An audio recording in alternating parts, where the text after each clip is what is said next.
ఇప్పుడు మన ప్రియతమ నాయకులు చెప్పదండి మాజీ శాసనసభ్యులు శ్రీ సుంకె రవిశంకర్ గారిని మాట్లాడవలసిందిగా కోరుచున్నాం. జై తెలంగాణ. వర్ధిల్లాలి కేసీఆర్ గారి నాయకత్వం, వర్ధిల్లాలి కేటీఆర్ గారి నాయకత్వం, వర్ధిల్లాలి వినోదన నాయకత్వం. జై తెలంగాణ. ఈరోజు చొప్పదండి నియోజకవర్గంలో కొడిమేల మండలంలో కేసీఆర్ గారు 10 ఏళ్ల పాటు చేసినటువంటి అభివృద్ధి సంక్షేమం, మళ్ళీ కేసీఆర్ గారు వస్తేనే తెలంగాణ ప్రజల బతుకు బాగుపడుతుంది, కాంగ్రెస్లో ప్రజలు మోసపోయినరని చెప్పి విశ్వసించి ఇవాళ కేసీఆర్ గారి మీద బీఆర్ఎస్ పార్టీ మీద నమ్మకంతో ఈ పార్టీలో బీఆర్ఎస్ పార్టీలో చేరినటువంటి కాంగ్రెస్ నాయకులు రమణారెడ్డి గారికి, అదేవిధంగా పరశురాం గారు బీజేపీ నాయకులు పరశురాం గారికి, వారి బృందం అందరికీ కూడా స్వాగతం సుస్వాగతం తెలియజేస్తూ ఈ కార్యక్రమానికి ముఖ్య అతిథులుగా విచ్చేసినటువంటి పెద్దలు మాన్యులు తెలంగాణ రాష్ట్రాన్ని సాధించడంలో మరి దేశంలో ఉన్నటువంటి 36 పార్టీలను ఏకం చేసి కేసీఆర్ గారి సారథ్యంలో తెలంగాణ వచ్చేదాకా గులాబీ జెండా దించకుండా మరి దానికోసం అనునిత్యం పోరాటం చేసినటువంటి మాజీ పార్లమెంట్ సభ్యులు మాజీ ప్రణాళిక బోర్డు వైస్ చైర్మన్ వినోదన్న గారికి, అదేవిధంగా అక్క మాజీ జిల్లా పరిషత్ చైర్మన్ తులా ఉమ్మక్క గారికి, మాజీ జిల్లా పరిషత్ చైర్మన్ సోదరిమణి జగిత్యాల మరి దేవ వసంత గారికి, అదేవిధంగా వేదిక మీద ఉన్నటువంటి మరి ప్రశాంతి జడ్పీటీసీ మాజీ జడ్పీటీసీ సభ్యులు గారికి, అన్న కృష్ణన్న గారికి, అదేవిధంగా మాజీ మార్కెట్ కమిటీ చైర్మన్ సోదరులు నరేందర్ రెడ్డి గారికి, అన్న రామ్మోహన్ అన్న మాజీ జడ్పీటీసీ సభ్యులు రామ్మోహన్ అన్న గారికి, మరి వేదిక మీద ఉన్నటువంటి ప్యాక్స్ చైర్మన్లు మసూదన్ రావు గారికి, సాగర్ అన్న గారికి, రాజేందర్ గారికి, పార్టీ అధ్యక్షులు శ్రీనివాస్ గారికి, డాక్టర్ వెంకటేష్ గారికి, మరి అదేవిధంగా కొండన్న గారికి, ఇతర వేదిక ఉన్నటువంటి పెద్దలందరికీ, ఈ గులాబీ కుటుంబ సభ్యులందరికీ మీ అందరికీ కూడా నా నమస్కారాలు తెలియజేస్తూ ముఖ్యంగా ఒక మాట చెప్పగానే మరి ఈ రోజంతా ఉదయం నుంచి ఇప్పటి వరకు ఉంటున్నటువంటి మా ప్రింట్ అండ్ ఎలక్ట్రానిక్ మీడియా సోదరులందరికీ మీ అందరికీ నా నమస్కారాలు తెలియజేస్తూ జై తెలంగాణ. మరి ఈ చేరిక చూస్తూ ఉంటే చాలా సంతోషం ఉంది.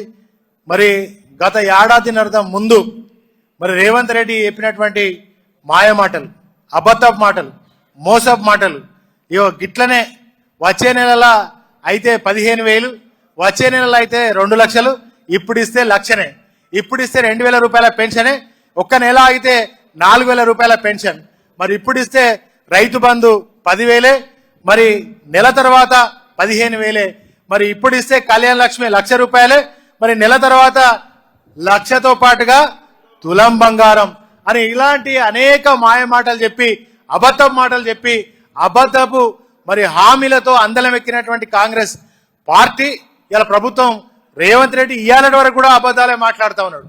ఇవాళ వరకు కూడా మళ్ళీ కదా అబద్ధాలతోటి టైంపాస్ చేసేటువంటి పరిస్థితి ఉన్నది తప్ప ప్రజలకు ఏమన్నా చేద్దాం. ఇలా ధాన్యం కొనుగోలు జరగక ధాన్యం తడిసిపోతా ఉంటే ఏ అధికారి పట్టించుకునే పరిస్థితి లేదు, ఏ ప్రజాప్రతినిధి మంత్రో ఎమ్మెల్యే కూడా ఆ ధాన్యం కొనుగోలు సెంటర్ల దిక్కు పోయే పరిస్థితి లేదు. మొలకెత్తుతున్నాయి, రంగు మారుతున్నాయి. ఇదే కేసీఆర్ గారు అయితే కరోనా కాలంలో కూడా, కరోనా కాలము కష్టకాలంలో కూడా ఫస్ట్ ఎమ్మెల్యేల జీతాలు అధికారుల జీతాలు అన్ని కూడా బంద్ పెట్టండి, రైతులను ఆదుకోండి, రైతులకు డబ్బులు వేయండి, ధాన్యాన్ని కొనుగోలు చేయండి అని చెప్పి ఇచ్చి పిలిపించినటువంటి రైతు బాంధవుడు మన కేసీఆర్ గారు. కరోనా కాలంలో కూడా రైతు మరి ఎక్కడ కూడా ఇబ్బంది జరగకుండా ధాన్యాన్ని కొనుగోలు చేసినటువంటి ముఖ్యమంత్రి మన కేసీఆర్ గారు.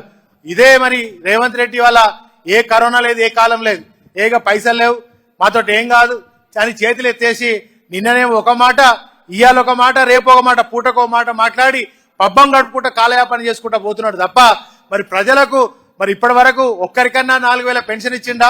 ఇదే కొడిమేల మండలంలో చొప్పదండి నియోజకవర్గంలో ఇప్పటికే చాలాసార్లు చెప్పిన రేవంత్ రెడ్డి గారు ఏ గ్రామానికి వస్తారో రండి, నేనే అన్ని ఏర్పాటు చేస్తా, మరి 2 లక్షల పెన్షన్ ఎవరికైనా సంపూర్ణంగా ఏ గ్రామంలో ఇచ్చి ఉంటే నేను ఛాలెంజ్ చేస్తున్నా, రాజకీయాలకు తప్పుకుంటా అని చెప్పి చాలాసార్లు చెప్పిన.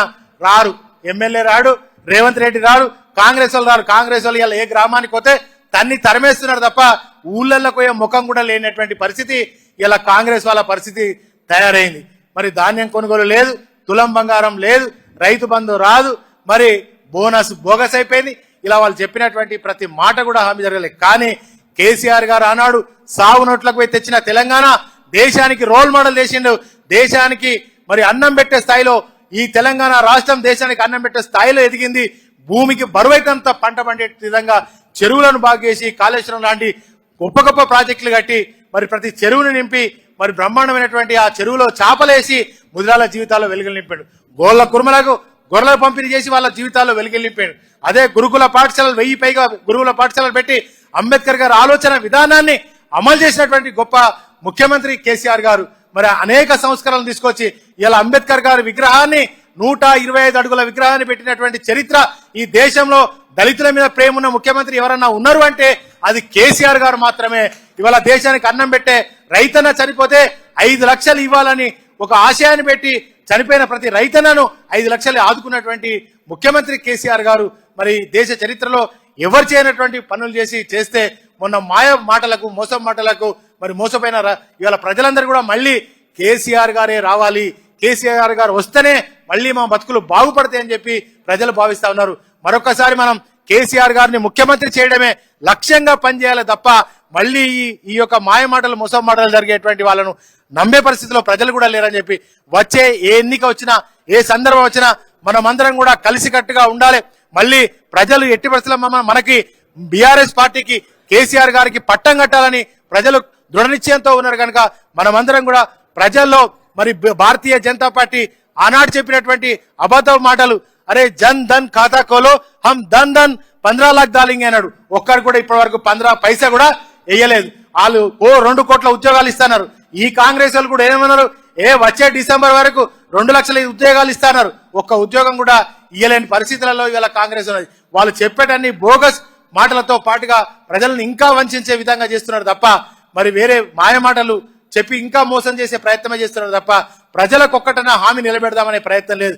ఇంకా కేసీఆర్ గారిని ఆడిపోసుకున్నాడే, ఇంకా కేటీఆర్ గారిను హరీష్ రావు గారిని ఆడిపోసుకున్నాడు తప్ప మరి ప్రజలకు మేము ఏం చెప్పినాం, ఏం చేద్దాం అనేటువంటి సోయి లేనటువంటి ప్రభుత్వం ఇవాళ ఉన్నది కనుక దీనికి సరైనటువంటి గుణపాఠం ప్రజలు తప్పకుండా సమయం సందర్భాన్ని బట్టి చెప్తారని చెప్పి తెలియజేస్తూ ఈ రోజు ఈ పార్టీలకు విచ్చేసినటువంటి మరి నాయకులందరికీ కూడా మరొకసారి స్వాగతం సుస్వాగతం చెప్తూ చొప్పదండి నియోజకవర్గాల్లో వార్డు మెంబర్ నుంచి మళ్ళా ఎంపీపీ జెడ్పీటీసీ సీట్లన్నీ కూడా బీఆర్ఎస్ పార్టీ కైవసం చేసుకుంటుందని చెప్పి తెలియజేస్తూ మరి ఈ రోజు ఇంత మంచి సమయాన్ని మాకు కేటాయించినటువంటి పెద్దలు వినోద్ కుమార్ గారిని ఈ సభను ఉద్దేశించి మాట్లాడవలసిందిగా కోరుతాను.